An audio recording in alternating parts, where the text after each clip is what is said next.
Muitas vezes eu sou obrigado a falar isso em audiência. Eu falo, às vezes eu não consigo entender como que um filho, uma pessoa, sabe, maltrata uma mãe dessa e ainda fica com raiva, fica sabe, com raiva da pessoa e tal. Total muitas vezes eu falo, gente, eu tenho mãe até hoje. E a minha mãe mora lá em Nova Friburgo, é longe daqui. E às vezes, quando eu ligo para ela sempre, toda semana, ou então vou lá ver aquela saudade para poder abraçar uma mãe. E às vezes eu uso isso em sala de audiência. E quantas vezes eu já vi falar, sabe, do amor de mãe, desse desejo de abraçar, do carinho, ver pessoas chorar na minha frente. É verdade, o senhor tem razão. Eu sinto falta de um abraço do pai, de uma mãe. E aquela coisa, às vezes, a gente consegue ver uma mudança. Aliás, né, doutor, eu acho que, segundo, até apoiando o que a Alina falou, eu acho que o que mais tem aprisionado nesse quesito, nesse crime estabelecido, é a falta realmente da presença do amor. Eu acho que quando se retira o amor, os valores, os princípios básicos do cristianismo, a gente percebe que isso vai de tudo a mal a pior, porque realmente são princípios básicos do bom dia, da troca de gentileza que gera a vida. Eu queria perguntar para o senhor, a gente teve aqui muitas pessoas representando o próprio Estado, e a gente percebe o seguinte, que muitas coisas no Estado são muito bem feitas, muito bem idealizadas, mas efetivamente às vezes o planejamento falta, que é o caso de 17 mil processos e um juiz para julgar. Você acha, doutor, que se as coisas fossem, até para a delegada também, se as coisas fossem muito mais planejadas, pensando a fundo no que fosse preciso, vamos dizer assim, é melhor sobrar do que faltar, não seria muito melhor a aplicação das leis? Claro. Com certeza absoluta. Se a doutora a doutora Margarete lá, e a turma, a equipe dela lá da Delegacia de Mulheres, a doutora Joana lá na Delegacia do Idoso, se nós no Judiciário tivéssemos uma estrutura, meu Deus, a coisa era completamente diferente. Exatamente. Porque aí a gente teria condições de resolver a situação da mulher de forma mais rápida e mais efetiva. Porque muitas vezes, o pastor Jean falou uma coisa certa, muitas daquelas mulheres, dos 17 mil processos, estão lá na fila para serem atendidas, porque tem mês que eu trabalho igual um louco, e quando eu vejo no fim do mês, eu consegui despachar, vamos dizer, 4 mil processos. Mas e os 13 mil ainda que ficaram para trás? E às vezes, e os que estão chegando. Né? E às vezes eu olho isso, aí eu vou no mapa no fim do mês e olho, eu consegui baixar 1000 processos. Aí o meu assessor olha e fala assim, doutor, mas entraram 1.200. Não adiantou nada. É uma sensação triste, terrível. Impotência. Entendeu? Nós precisamos de uma estrutura melhor, porque se tivermos essa estrutura na delegacia, no Poder Judiciário... E com isso reflete na minha delegacia, porque ela volta e diz, olha, eu vim aqui, mas não fez nada, não aconteceu nada. Exatamente. Então, tu está na fila lá para o seu julgar. Justo. E aí vamos fazer outra aplicação da Lei Madeira, porque ele rescindiu. O autor continua agredindo dentro de casa. Muitas vezes eu mando procurar o senhor, o fiscal da lei, o promotor. E quando procura, a gente resolve. Porque o que eu digo que não é visto, não é lembrado. Eu pensei o seguinte, diante de um cenário desse, o que fazer? Eu pensei, eu não tenho bola de cristal. Eu chego lá, toda vez que eu entro no fórum, eu oro, eu peço a Deus sabedoria, para que essas mãos sejam usadas para fazer justiça e para que ele possa fazer com que aquelas pessoas que estão realmente em situação de risco, de uma forma ou de outra, venham os casos mais graves, né? Os casos mais graves. Eu peço isso a Deus. E eu sempre dou a ordem lá. A mulher apareceu aqui, seja pelo que for, ela vai ser atendida imediatamente. Então ela teria prioridade em relação aos outros casos. Porque pressupõe que seria o caso mais urgente, porque ela vê que e às vezes não é. Então quer dizer que às vezes aquela que está em casa e não Meu Deus do céu, olha o que vai acontecer. Pode vir. A beneficia o que está dormindo, né? A mulherada que tem processo lá na 13ª vara, pode na porta do Dr. Helder lá. E aqui, está de parabéns o Poder Judiciário, porque o Dr. Helder realmente é muito elogiado, porque ele é esse aí. Mas você é um homem de Deus, servo de Deus. Para mexer com esse tipo de coisa, esse número que vem crescendo, a gente sabe que há uns tempos atrás as mulheres não denunciavam tanto por medo de que esse parceiro se tornasse ainda mais violento. Depois dessa lei Maria da Penha, ela trouxe uma segurança maior para a mulher, até para protegê-la mesmo desses maridos que de repente são denunciados e se tornam ainda mais violentos? Trouxe. Com certeza. Claro. Mas esse aumento, eu vou falar uma coisa agora importantíssima, isso é relativo, porque não é um aumento de pessoas diferentes, é a reincidência. É a reincidência. É a reincidência, esse porque é que é o pior. Aquilo conta como número. Então, se perguntar, por exemplo, há uma resolução do Tribunal de Justiça e da Corregedoria que cada vara trabalhe com um núcleo familiar. Então, toda a violência dentro daquela casa cai na minha vara. O primeiro caiu, o segundo vem, o terceiro tal, todos para aquele núcleo, do núcleo familiar vem para a minha vara. Assim, sucessivamente para a vara do doutor Nilceu, 14ª, e do doutor Rinaldo, 15ª. Então, o que eu quero dizer com isso? Se tivéssemos tratado bem aquele caso primeiro, quando chegou na delegacia, quando passou por esse trabalho maravilhoso que elas estão fazendo, essa mediação, então o ciclo da violência teria cessado, então não teríamos reincidência, então o número não teria aumentado também. Que ocorre então precisamos de estrutura. O que o senhor está dizendo, trocando um bom português, é o seguinte, que a mesma mulher, ela apanha várias vezes e o caso dela vai ser contado, quanto mais ela entrar no processo, mais denúncia...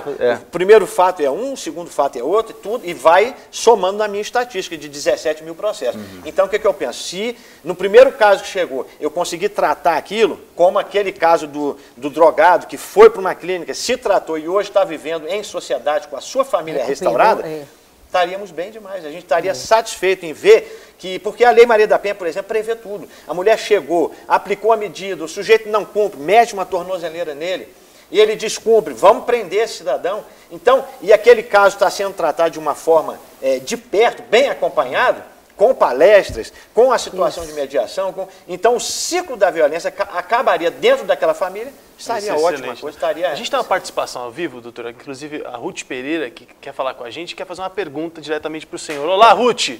Alô? Tudo bem? Tudo bem. Fica à vontade, você quer fazer uma pergunta para o doutor Helbert, é isso? Isso mesmo. Fica à vontade, então. Aqui, eu queria saber... Pode falar. É porque eu escuto assim na televisão, não que aconteceu caso na minha família nem nada, mas eu escuto muito na televisão dizer assim, a mulher várias vezes foi lá e fez uma denúncia, até proibir do cara 50, não sei quantos metros ficar longe. E a pessoa foi lá e matou a mulher. Por que acontece isso? E eu queria contar um caso assim, esse que aconteceu na minha família há muitos anos, que eu nem, assim, a minha mãe que contava. Que o meu tio bebia demais e ele chegava e batia muito na minha tia ia, denunciava, o delegado prendia. Quando ele melhorava, ele voltava. Aí ele tornava a beber. Então acontece que é um caso até de graça, assim, de achar graça. O delegado falou, a senhora prepara uma vara, quando ele chegar bêbado e começar a te bater, a senhora dá uma surra nele, não mata, não machuca, mas bate muito. Depois a senhora traz aqui que eu resolvo. O delegado é bacana. Aí, nunca mais ele bateu na minha tia. Ô, Ruth, o doutor vai responder a sua pergunta. Obrigado pela sua participação. Obrigado. Deus te abençoe. Inclusive, para ilustrar o que ela está falando também, nós tivemos um caso recente na mídia da mulher que fez uma cova. Não sei se vocês viram, ela fez uma cova, o marido chegou, dormiu, era um ciclo de violência dentro de casa, e ela enterrou, bateu na cabeça dele, ele ficou apagado, enterrou o marido vivo, ele levantou da cova e foi para denunciar. Só que quando ele chegou na cadeia, tinha um processo, ele estava pedido pela justiça. Ele tinha mandado de prisão contra ele e foi preso, né? Pois é. Mas teve o caso daquela cabeleireira que foi morta, né? As câmeras filmadas. Dona Ruth, eu vou de trás para frente, né? Porque realmente a questão do álcool e da droga é o maior índice que nós temos de crimes, exatamente por isso. Então, a lei recente 12.403, ela prevê até a internação compulsória, a doutora Joana sabe disso, mas aí chegamos em outro, não tem estrutura. A gente, às vezes, vai decretar uma internação compulsória de um sujeito que a gente vê que está bebendo demais, está sendo drogado, está batendo. A gente vai decretar uma internação compulsória, mas não tem vaga, não tem onde colocar. Então, falta estrutura, sabe? E a situação que a dona Ruth está narrando, é exatamente aquilo que eu estou dizendo aqui. A mulher vai, denuncia, vai na delegacia, aí apanha de novo, volta lá e denuncia outra vez. Normalmente é exatamente o caso de droga ou de álcool. E ela fez as denúncias. Às vezes chegou na minha vara, e a medida protetiva, por exemplo, nós decidimos todas elas, seja 10 por dia, ou sejam até 120 por dia, que eu já recebi em épocas passadas, a gente decide elas dentro de 48 horas. Mas, às vezes, eu não tenho elementos para dar, por exemplo, o afastamento do lar do agressor. E o que acontece? Esse processo da mulher entra nessa fila terrível de um grande número de processos, fazendo com que a mulher conviva dentro de casa com o cidadão e ele volte a agredi-la. Agora, se a gente tivesse estrutura, a gente impedia isso. Agora, isso leva a gente, então, a pensar em uma coisa. Não tem estrutura, o Brasil realmente, nós temos aí um quadro crítico no que tange a ter condições físicas de colocar a lei em prática e tal. E isso não é só referente à mulher, mas no trânsito, em vários outros aspectos. Aí, isso leva também a nossa reflexão sobre os representantes que a gente está elegendo e colocando no poder. Né? Então, é tempo da gente repensar, se informar politicamente e fazer uma boa escolha na hora de escolher os nossos representantes e não apenas escolher, mas acompanhar a administração desse governante e cobrar quando ele prometeu alguma coisa e não está cumprindo. Então, o povo tem que agir. É muito fácil a gente se sentar na nossa cadeira e falar, isso é culpa do governo, isso é culpa do governo, isso é culpa do governo.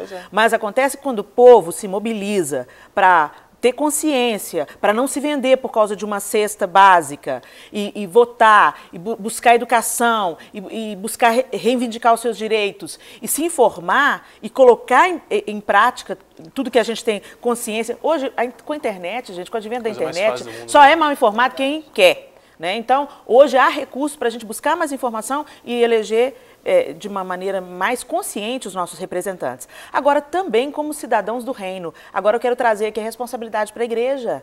Né? Para aquelas pessoas que estão vivendo a verdade da palavra de Deus, que sabem do propósito de Deus para o homem, é tempo da gente também ajudar o poder público no que tange a alcançar essa idosa que está sendo abusada, também fazer esse papel de conciliação que a delegada aqui faz, né? Ir atrás do drogado e procurar apresentar salvação e um escape, como o doutor Herbert fez, mandando aquele moço para a casa de recuperação. Então, é muito fácil a gente nos reunir aqui e criticar o nosso governo, mas a gente também, como cidadãos, é tempo de nós tomarmos uma atitude individual.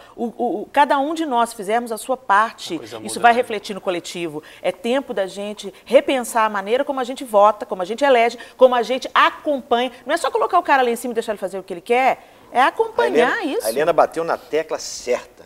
Porque muitas vezes eu posso estar falando aqui e alguém está assistindo, então o problema é do presidente do Tribunal de Justiça, que não cria mais vara, Maria da Penha, que não coloca mais servidores. Não, ele tem uma restrição. Ele tem um orçamento do judiciário que não é recolhido por nós essa verba, é repassada pelo governo para eles, para o judiciário. Então ele tem um limite orçamentário. Ele não pode colocar mais juízes, mais servidores para me ajudar ali, porque há um limite. Está fazendo então, melhor dele, né, doutor? Quem tem que mudar isso? É exatamente aquelas pessoas que nós elegemos e hoje estão lá no Congresso, nas assembleias. Por quê? Porque eles é que fazem a lei.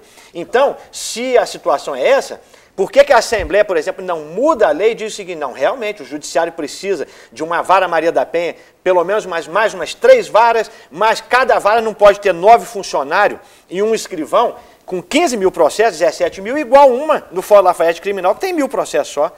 Tem que ter mais funcionários. Sim. Então, se tem que ter mais funcionários, a lei seria mudada dizendo, não, uma vara com um número desse tem que ser dividida em 2 e ainda tem que trabalhar com o dobro de funcionários.